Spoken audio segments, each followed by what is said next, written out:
কন্যার বাপ সবুর করিতে পারিতেন, কিন্তু বরের বাপ সবুর করিতে চাহিলেন না। তিনি দেখিলেন মেয়েটির বিবাহের বয়স পার হইয়া গেছে, কিন্তু আর কিছুদিন গেলে সেটাকে ভদ্র বা অভদ্র কোনো রকমে চাপা দিবার সময়টাও পার হইয়া যাইবে। মেয়ের বয়স অবৈধ রকমে বাড়িয়া গেছে বটে, কিন্তু পণের টাকার আপেক্ষিক গুরুত্ব এখনো তাহার চেয়ে কিঞ্চিত উপরে আছে। সেই জন্যেই তারা। আমি ছিলাম বর, সুতরাং বিবাহ সম্বন্ধে আমার মত যাচাই করা অনাবশ্যক ছিল। আমার কাজ আমি করিয়াছি, এফএ পাশ করিয়া বৃত্তি পাইয়াছি। তাই প্রজাপতির দুই পক্ষ, কন্যাপক্ষ ও বরপক্ষ ঘন ঘন বিচলিত হইয়া উঠিল। আমাদের দেশে যে মানুষ একবার বিবাহ করিয়াছে, বিবাহ সম্বন্ধে তাহার মনে আর কোনো উদ্বেগ থাকে না। নরমাংসের স্বাদ পাইলে মানুষের সম্বন্ধে বাঘের যে দশা হয়, স্ত্রীর সম্বন্ধে তাহার ভাবটা সেই রূপ হইয়া ওঠে। অবস্থা যেমনই ও বয়স যতই হোক, স্ত্রীর অভাব ঘটিবা মাত্র তাহা পূরণ করিয়া লইতে তাহার কোনো দ্বিধা থাকে না। যত দ্বিধা ও দুশ্চিন্তা সে দেখি আমাদের নবীন ছাত্রদের। বিবাহের পৌনপুনিক প্রস্তাবে তাহাদের পিতৃপক্ষের পাকা চুল কলপের আশীর্বাদে পুনঃ পুনঃ কাঁচা হইয়া ওঠে, আর প্রথম ঘটকালির আঁচেই ইহাদের কাঁচা চুল ভাবনায় এক রাত্রে পাকিবার উপক্রম হয়। সত্য বলিতেছি, আমার মনে এমন বিষম উদ্বেগ জন্মে নাই, বরঞ্চ বিবাহের কথায় আমার মনের মধ্যে যেন দক্ষিণে হাওয়া দিতে লাগিল। কৌতূহলী কল্পনার কিশলয়গুলির মধ্যে একটা যেন কানাকানি পড়িয়া গেল। যাহাকে বার্কের ফ্রেঞ্চ রেভলিউশনের নোট 5-7 খাতা মুখস্থ করিতে হইবে, তাহার পক্ষে এ ভাবটা দোষের। আমার এ লেখা যদি টেক্সট বুক কমিটির অনুমোদিত হইবার কোনো আশঙ্কা থাকিত, তবে সাবধান হইতাম। কিন্তু এ কি করিতেছি? এ কি একটা গল্প যে উপন্যাস লিখিতে বসিলাম? এমন সুরে আমার লেখা শুরু হইবে এ কি আমি জানতাম? মনে ছিল কয় বছরের বেদনার যে মেঘ কালো হইয়া জমিয়া উঠিয়াছে, তাহাকে বৈশাখ সন্ধ্যার ঝোড়ো বৃষ্টির মতো প্রবল বর্ষণে নিঃশেষ করিয়া দিব। কিন্তু না পারিলাম বাংলা শিশুপাঠ্য বই লিখিতে, কারণ সংস্কৃত মুক্ত বোধ ব্যাকরণ আমার পড়া নাই। আর না পারিলাম কাব্য রচনা করিতে, কারণ মাতৃভাষা আমার জীবনের মধ্যে এমন পুষ্পিত হইয়া উঠে নাই যাহাতে নিজের অন্তরকে বাহিরে টানিয়া আনিতে পারে। সেজন্যই দেখিতেছি আমার ভিতরকার শ্মশানচারী সন্ন্যাসীটা অট্টহাস্যে আপনাকে আপনি পরিহাস করিতে বসিয়াছে। না করিয়া করিবে কি? তাহার যে অশ্রু শুকাইয়া গেছে। জ্যৈষ্ঠের খররৌদ্রৈত জ্যৈষ্ঠের অশ্রুশূন্য রোদন। আমার সঙ্গে যার বিবাহ হইয়াছিল তাহার সত্য নামটা দিব না, কারণ পৃথিবীর ইতিহাসে তাহার নামটি লইয়া প্রত্নতাত্ত্বিকদের মধ্যে বিবাদের কোনো আশঙ্কা নাই। যে তাম্রশাসনে তাহার নাম খোদাই করা আছে সেটা আমার হৃদয় পট। কোনো কালে সে পট এবং সে নাম বিলুপ্ত হইবে এমন কথা আমি মনে করিতে পারি না। কিন্তু যে অমৃত লোকে তাহা অক্ষয় হইয়া রহিল, সেখানে ঐতিহাসিকের আনাগোনা নাই। আমার এ লেখায় তাহার যেমন হোক একটা নাম চাই। আচ্ছা, তাহার নাম দিলাম শিশির, কেননা শিশিরে কান্না হাসি একেবারে এক হইয়া আছে, আর শিশিরে ভোরবেলাটুকুর কথা সকালবেলায় আসিয়া ফুরাইয়া যায়। শিশির আমার চেয়ে কেবল 2 বছরের ছোট ছিল, অথচ আমার পিতা যে গৌরীদানের পক্ষপাতী ছিলেন না তাহা নহে। তাহার পিতা ছিলেন উগ্রভাবে সমাজ বিদ্রোহী। দেশের প্রচলিত ধর্মকর্ম কিছুতে তাহার আস্থা ছিল না। তিনি কষিয়া ইংরাজি পড়িয়াছিলেন। আমার পিতা উগ্রভাবে সমাজের অনুগামী। মানিতে তাহার বাধে এমন জিনিস আমাদের সমাজে সদরে বা অন্দরে দেউড়ি বা খিড়কির পথে খুঁজিয়া পাওয়া যায়, কারণ ইনিও কষিয়া ইংরেজি পড়িয়াছিলেন। পিতামহ এবং পিতা উভয়েরই মতামত বিদ্রোহের 2 বিভিন্ন মূর্তি, কোনোটাই সরল স্বাভাবিক নহে।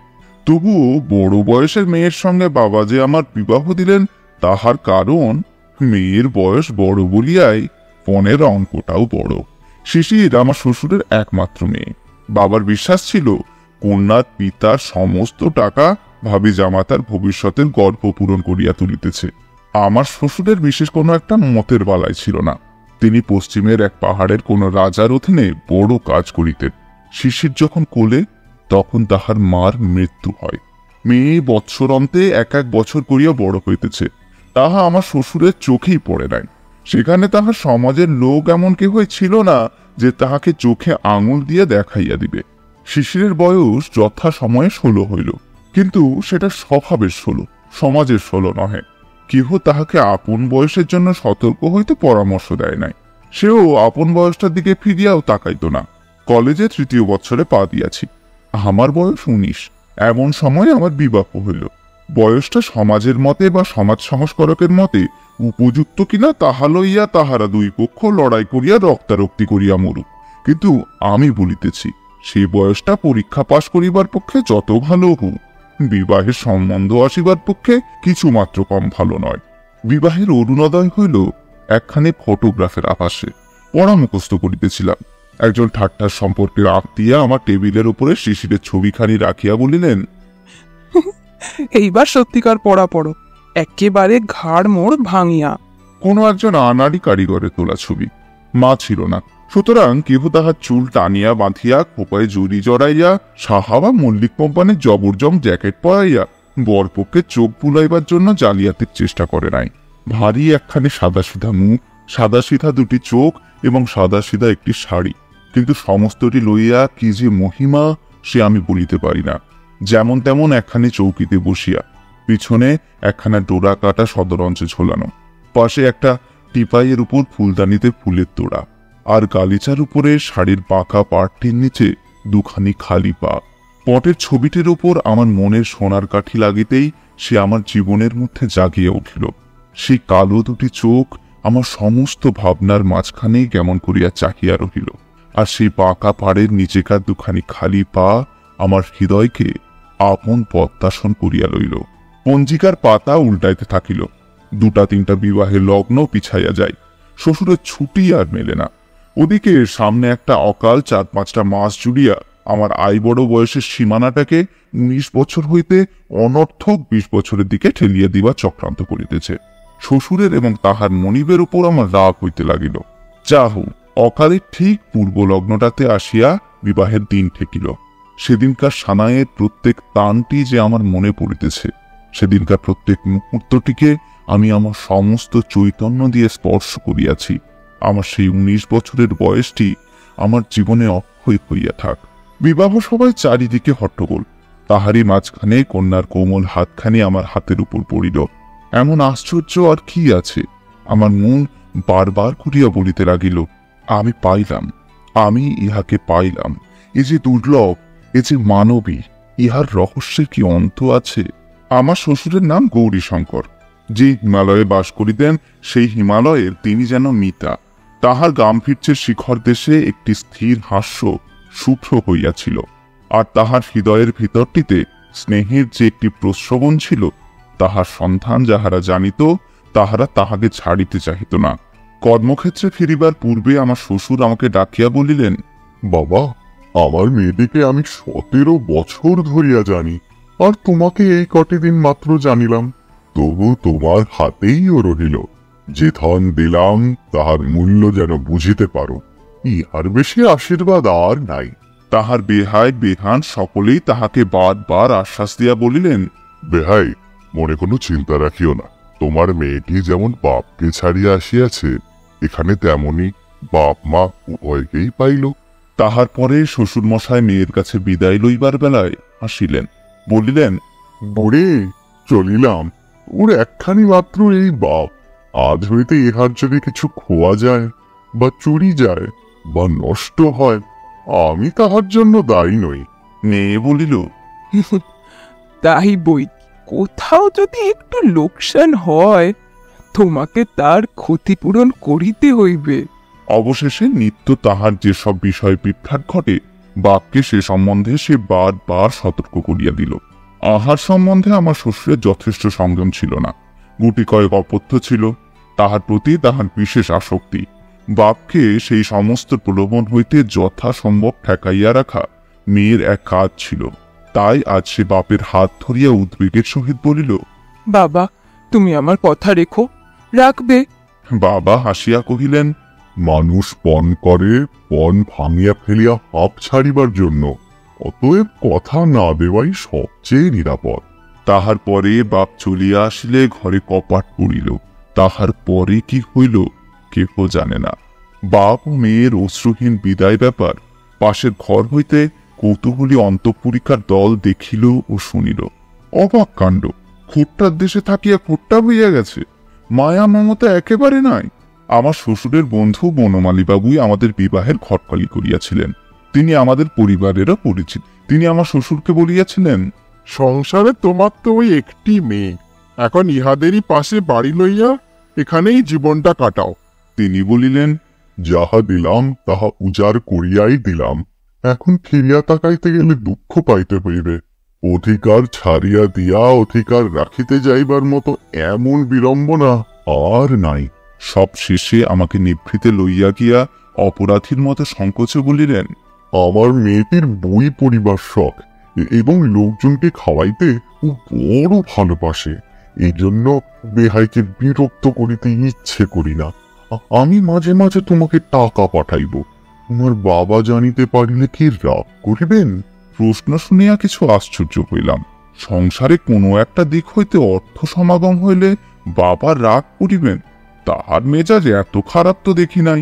যেন খুঁজ দিতেছেন এমনই ভাবে আমার হাতে একখানা 100 টাকার নোট গুঁজিয়া দিয়াই আমার শ্বশুর দ্রুত প্রস্থান করিলেন। আমার প্রণাম লইবার জন্য সবুর করিলেন না। পিছন হইতে দেখিতে পাইলাম একবার পকেট হইতে রুমাল বাহির হইল। আমি স্তব্ধ হইয়া বসিয়া ভাবিতে লাগিলাম। মনে বুঝিলাম ইহারা অন্য জাতের মানুষ। বন্ধুদের অনেকেই তো বিবাহ করতে দেখিলাম। মন্ত্র পড়ার সঙ্গে সঙ্গে স্ত্রীটিকে একেবারে এক গ্রাসে গলব্ধকরণ করা হয়।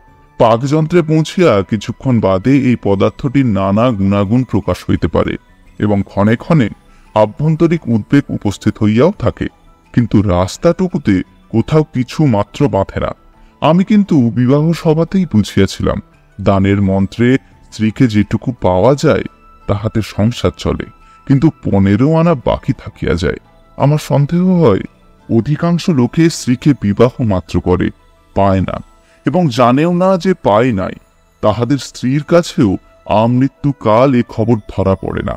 কিন্তু সে যে আমার সাধনা ধন ছিল, সে আমার সম্পত্তি নয়, সে আমার সম্পদ। শিশির, না, এ নামটা আর ব্যবহার করা চলিল না। একে তো এটা তাহার নাম নয়, তাহাতে এটা তাহার পরিচয়ও নহে। সে সূর্যের মতো ধ্রুব, সে ক্ষণজীবনী উষার বিদায়ের অশ্রুবিন্দুটি নয়। কি হইবে গোপন রাখিয়া? তাহার আসল নাম হৈমন্তী। দেখিলাম এই 17 বছরের মেয়েটির ওপরে যৌবনের সমস্ত আলো আসিয়া পড়িয়াছে, কিন্তু এখনো কৈশোরের কোল হইতে সে জাগিয়া উঠে নাই। ঠিক যেন শৈলচূড়ার বরফের উপর সকালের আলো ঠিকরিয়া পড়িয়াছে, কিন্তু বরফ এখনো গলিল না। আমি জানি কি অকলঙ্ক শুভ্র সে, কি নিবিড় পবিত্র। আমার মনে একটা ভাবনা ছিল যে লেখাপড়া জানা বড় মেয়ে, কি জানি কেমন করিয়া তাহার মন পাইতে হইবে। কিন্তু অতি অল্প দিনেই দেখিলাম মনের রাস্তার সঙ্গে বইয়ের দোকানের রাস্তার কোনো জায়গায় কোনো কাটাকাটি নাই। কবে যে তাহার সাদা মনটির উপরে একটু রং ধরিল, চোখে একটু ঘুর লাগিল, কবে যে তাহার সমস্ত শরীর মন যেন উৎসুক হইয়া উঠিল, তাহা ঠিক করিয়া বলিতে পারিব না। এ তো গেল একদিকের কথা, আবার অন্য দিকও আছে, সেটা বিস্তারিত বলিবার সময় আসিয়াছে। রাজ সংসারে আমার শ্বশুরের চাকরি। ব্যাংকে যে তাহার কত টাকা জমিল সে সম্বন্ধে জনশ্রুতির নানা প্রকার অঙ্কপাত করিয়াছে, কিন্তু কোন অঙ্কটায় লাখের নিচে নামে নাই। ইহার ফল হইয়াছিল এই যে তাহার পিতার দর যেমন যেমন বাড়িল, হৈমর আদরও তেমনি বাড়িতে থাকিল। আমাদের ঘরের কাজকর্ম রীতিপদ্ধতি শিখিয়া লইবার জন্য সে ব্যগ্র, কিন্তু মা তাহাকে অত্যন্ত স্নেহে কিছুতেই হাত দিতে দিলেন না। এমনকি হৈমর সঙ্গে পাহাড় হইতে যে দাসী আসিয়াছিল, যদিও তাহাকে নিজেদের ঘরে ঢুকিতে দিতেন না, তবুও তাহার জাত সম্বন্ধে প্রশ্ন মাত্র করিলেন না, পাছে বিশ্রী একটা উত্তর শুনিতে হয়। এমনি ভাবেই দিন চলিয়া যাইতে পারিত, কিন্তু হঠাৎ একদিন বাবার মুখে ঘোর অন্ধকার দেখা গেল। ব্যাপারখানা এই, আমার বিবাহে আমার শ্বশুর 15,000 টাকা নগদ এবং 5,000 টাকার গহনা দিয়াছিলেন। বাবা তাহার এক দালাল বন্ধুর কাছে খবর পাইয়াছেন ইহার মধ্যে 15,000 টাকাই ধার করিয়া সংগ্রহ করিতে হইয়াছে, এবং সুদও নিতান্ত সামান্য নহে। লাখ টাকার গুজব তো একেবারেই ফাঁকি। যদিও আমার শ্বশুরের সম্পত্তির পরিমাণ সম্বন্ধে আমার বাবার সঙ্গে তাহার কোনোদিন কোনো আলোচনায় হয় নাই, তবু বাবা জানি না কোন যুক্তিতে ঠিক করিলেন তাহার বেহাই তাহাকে ইচ্ছাপূর্বক প্রবঞ্চনা করিয়াছেন। তারপরে বাবার একটা ধারণা ছিল আমার শ্বশুর প্রজার প্রধানমন্ত্রী গোছের কিছু একটা।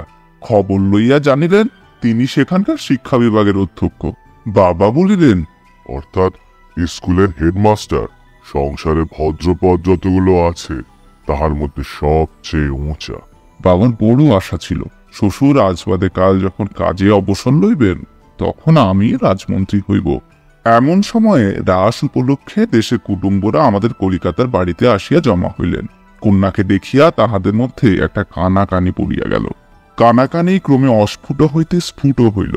দূর সম্পর্কের কোনো এক দিদিমা বলিয়া উঠিলেন, পোড়া কপাল আমার, নাত বউ যে বয়সে আমাকেও হার মানাইল। আর এক দিদিমা শ্রেণিয়া বলিলেন, আমাদেরই যদি হার না মানাইবে তবে অপবাহির হইতে বউ আনিতে যাইবে কেন? আমার মা খুব জোরের সঙ্গে বলিয়া উঠিলেন, ও সে কি কথা, বৌমার বয়স হবে 11 বইত না, এই আসছে ফাগুনে 12 পা দিবে। হোট্টার দেশে ডাল রুটি খাইয়া মানুষ, তাই এমন বারন্ত হইয়া উঠিয়াছে। দিদিমারা বলিলেন, বাচ্চা, এখনো চোখে এত কম তো দেখি না। কন্যা পক্ষ নিশ্চয়ই তোমাদের কাছে বয়স ভাড়াইয়াছে। মা বলিলেন, আমরা যে কুষ্টি দেখিলাম। কথাটা সত্য, কিন্তু কোষ্ঠীতেই প্রমাণ আছে মেয়ের বয়স 17। প্রবীণারা বললেন, কুষ্টিতে কি আর ফাঁকি চলে না? এই লইয়া ঘোর তর্ক, এমনকি বিবাদ হইয়া গেল। এমন সময় সেখানে হৈম আসিয়া উপস্থিত। কোনো এক দিদিমা জিজ্ঞাসা করিলেন, নাত বউ, তোমার বয়স কত বলো তো? মা তাহাকে চোখ টিপিয়া ইশারা করিলেন। হৈম তাহার অর্থ বুঝিল না, বলিল, 17। মা ব্যস্ত হইয়া বলিয়া উঠলেন, তুমি জানো না? হৈম কহিল, আমি জানি আমার বয়স 17। দিদিমারা পরস্পর গা টেপাটেপি করিলেন। বধূর নির্বুদ্ধিতায় রাগিয়া উঠিয়া মা বলিলেন, তুমি তো সব জানো, তোমার বাবা যে বলিলেন তোমার বয়স 11। হৈম চমকিয়া কহিল, বাবা বলিয়াছেন? কখনো না। মা কহিলেন, অবাক করিয়া বেয়াই আমার সামনে নিজের মুখে বলিলেন, আর মেয়ে বলে কখনো না। এই বলিয়া আর একবার চোখ টিপিলেন। এবার হৈম ইশারার মানে বুঝিল। স্বর আরো দৃঢ় করিয়া বলিল, বাবা এমন কথা কখনোই বলিতে পারেন না। মা গলা চড়াইয়া বলিলেন, তুই আমাকে মিথ্যেবাদী বলতে চাস?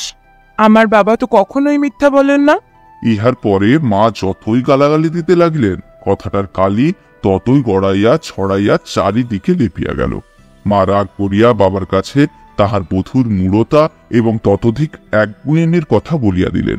বাবা হৈমুকে ডাকিয়া বললেন, আই বুড়ো মেয়ের বয়স 17, এটা কি খুব একটা গৌরবের কথা? তাই ঢাক পিটিয়া বেড়াইতে হইবে? আমাদের এখানে এসব চলিবে না, বলিয়া রাখিতেছি। হায় রে, তাহার বৌমার প্রতি বাবার সেই মধুমাখা পঞ্চম স্বর আজ একেবারে এমন বাজ খাই খাদে নামিল কেমন করিয়া? হৈম ব্যথিত হইয়া প্রশ্ন করিল, কেহ যদি বয়স জিজ্ঞাসা করে কি বলিব? বাবা বলিলেন, মিথ্যা বলিবার দরকার নাই, তুমি বলিও আমি জানি না, আমার শাশুড়ি জানে। কেমন করিয়া মিথ্যা বলিতে না হয় সেই উপদেশ শুনিয়া হৈম এমনভাবে চুপ করিয়া রহিল যে বাবা বুঝিলেন তাহার সদ উপদেশটা একেবারে বাজে খরচ হইল। হৈমর দুর্গতিতে দুঃখ করিব কি, তাহার কাছে আমার মাথা হেঁট হইয়া গেল। সেদিন দেখিলাম শরৎ প্রভাতের আকাশের মতো তাহার চোখের সেই সরল উদার দৃষ্টি একটা কি সংশয়ে ম্লান হইয়া গেছে। ভীত হরিণীর মতো সে আমার মুখের দিকে চাহিল, ভাবিল, আমি ইহাদিগকে চিনি না।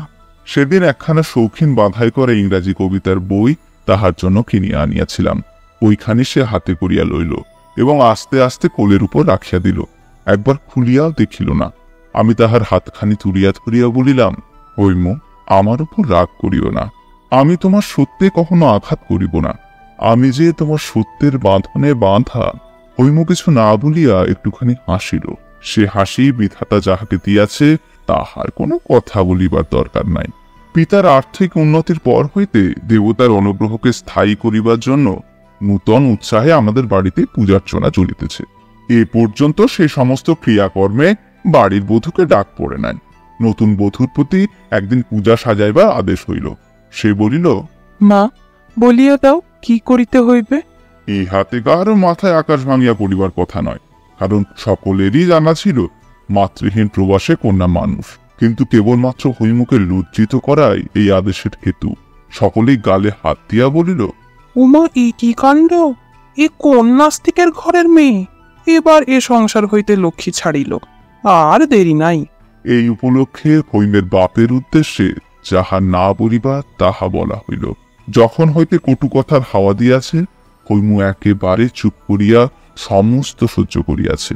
একদিনের জন্য কাহারও সামনে সে চোখের জলও ফেলে নাই।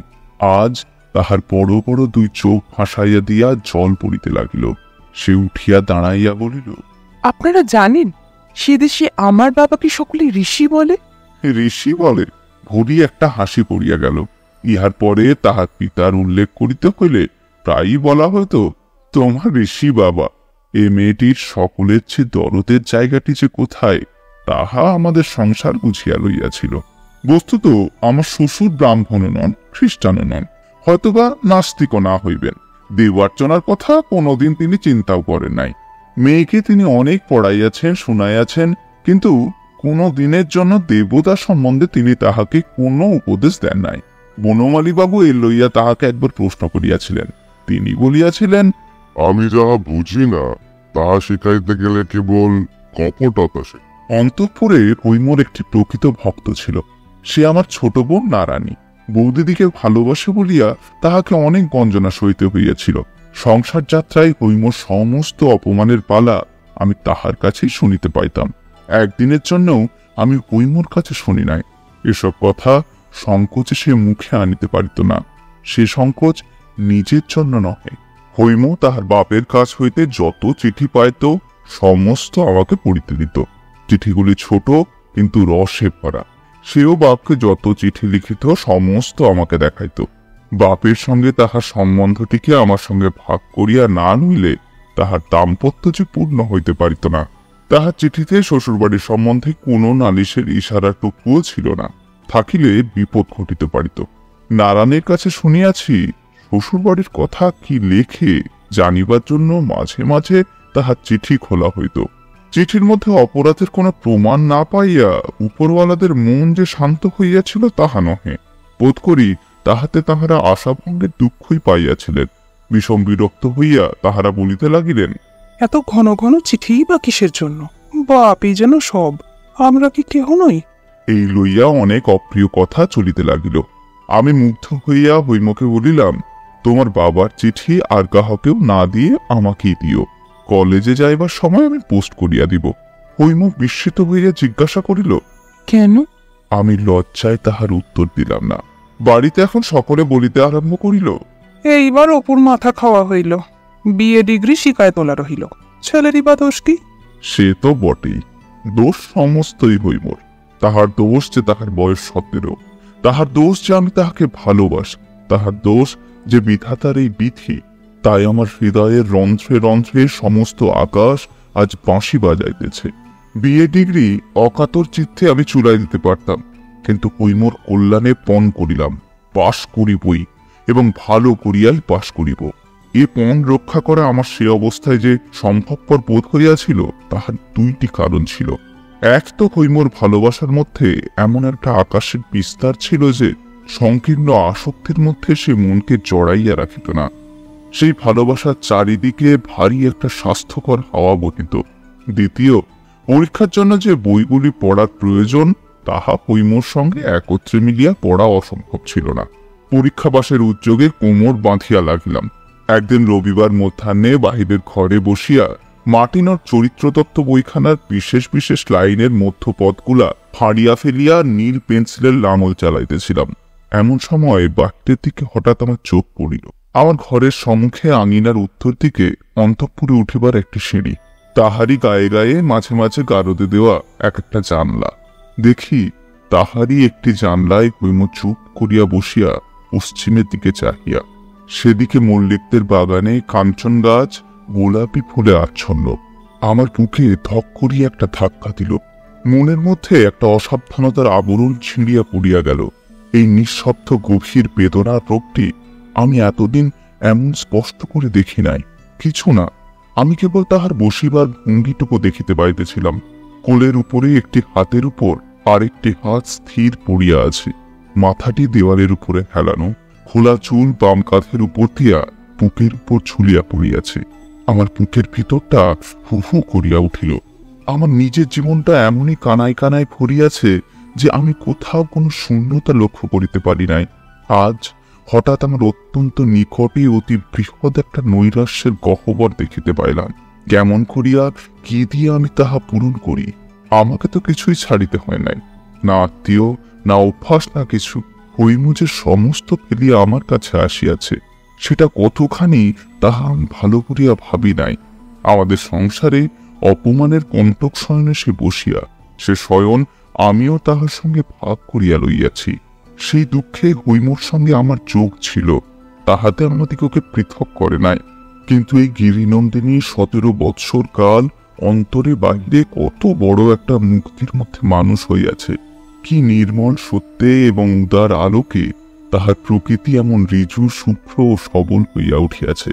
তাহা হইতে হৈম যে কিরূপ নিরতিশয় ও নিষ্ঠুররূপে বিচ্ছিন্ন হইয়াছে, এতদিন তাহা আমি সম্পূর্ণ অনুভব করিতে পারি নাই। কেননা সেখানে তাহার সঙ্গে আমার সমান আসন ছিল না। হৈম যে অন্তরে অন্তরে মুহূর্তে মুহূর্তে মরিতেছিল, তাহাকে আমি সব দিতে পারি, কিন্তু মুক্তি দিতে পারি না। তাহা আমার নিজের মধ্যে কোথায়? সেই জন্যই কলকাতার গলিতে ওই গারদের ফাঁক দিয়া নির্বাক আকাশের সঙ্গে তাহার নির্বাক মনের কথা হয়। এবং এক একদিন রাত্রে হঠাৎ জাগিয়া উঠিয়া দেখি সে বিছানায় নাই, হাতের উপর মাথা রাখিয়া আকাশ ভরা তারার দিকে মুখ তুলিয়া ছাদে শুইয়া আছে। মার্টিনও পড়িয়া রহিল। ভাবিতে লাগিলাম, কি করি? শিশুকাল হইতে বাবার কাছে আমার সংকোচের অন্ত ছিল না। কখনো মুখোমুখি তাহার কাছে দরবার করিবার সাহস বা অভ্যাস আমার ছিল না। সেদিন থাকিতে পারিলাম না, লজ্জার মাথা খাইয়া তাহাকে বলিয়া বসিলাম, বউয়ের শরীর ভালো নয়, তাহাকে একবার বাপের কাছে পাঠাইলে হয়। বাবা তো একেবারে হতবুদ্ধি। মনে লেশ মাত্র সন্দেহ রহিল না যে হৈমই এরূপ অভূতপূর্ব স্পর্ধায় আমাকে প্রবর্তিত করিয়াছে। তখনই তিনি উঠিয়া অন্তঃপুরে গিয়া হৈমকে জিজ্ঞাসা করিলেন, বলে, বৌমা, তোমার অসুখটা কিসের? হৈম বলিল, অসুখ তো নাই। বাবা ভাবিলেন এ উত্তরটা তেজ দেখাইবার জন্য, কিন্তু হৈমর শরীরও যে দিন দিন শুকাইয়া যাইতেছিল, তাহা আমরা প্রতিদিনের অভ্যাসবশতই বুঝি নাই। একদিন বনমালীবাবু তাহাকে দেখিয়া চমকিয়া উঠিলেন। এ কি হৈমি, এ কেমন চেহারা তোর? অসুখ করে নাই তো? হৈম কহিল, না। এই ঘটনার 3 দশেক পরেই বলা নাই কহা নাই হঠাৎ আমার শ্বশুর আসিয়া উপস্থিত। হৈমর শরীরের কথাটা নিশ্চয়ই বনমালীবাবু তাহাকে লিখিয়াছিলেন। বিবাহের পর বাপের কাছে বিদায় লইবার সময় মেয়ে আপনার অশ্রু চাপিয়া নিয়াছিল। এবার মিলনের দিন বাপ যেমনি তাহার চিবুক ধরিয়া মুখটি তুলিয়া ধরিলেন, অমনি হৈমর চোখের জল আর মানা মানিল না। বাপ একটি কথা বলিতে পারিলেন না, জিজ্ঞাসা পর্যন্ত করিলেন না, কেমন আছিস? আমার শ্বশুর তাহার মেয়ের মুখে এমন একটা কিছু দেখিয়াছিলেন যাহাতে তার বুক ফাটিয়া গেল। হৈম বাবার হাত ধরিয়া তাহাকে শোবার ঘরে লইয়া গেল। অনেক কথা যে জিজ্ঞাসা করিবার আছে, তাহার বাবারও যে শরীর ভালো দেখাইতেছে না। বাবা জিজ্ঞাসা করিলেন, বুড়ি, আমার সঙ্গে যাবি? হৈম কাঙালের মতো বলিয়া উঠিল, যাব। বাপ বলিলেন, আচ্ছা, সব ঠিক করিতেছি। শ্বশুর যদি অত্যন্ত উদ্বিগ্ন হইয়া না থাকিতেন, তাহা হইলে এ বাড়িতে ঢুকিয়াই বুঝিতে পারিতেন। এখানে তাহার আর সেই দিন নাই। হঠাৎ তাহার আবির্ভাবকে উপদ্রব মনে করিয়া বাবা তো ভালো করিয়া কথাই কহিলেন না। আমার শ্বশুরের মনে ছিল তাহার বেহাই একদা তাহাকে বার বার করিয়া আশ্বাস দিয়াছিলেন যে যখন তাহার খুশি মেয়েকে তিনি বাড়ি লইয়া যাইতে পারিবেন।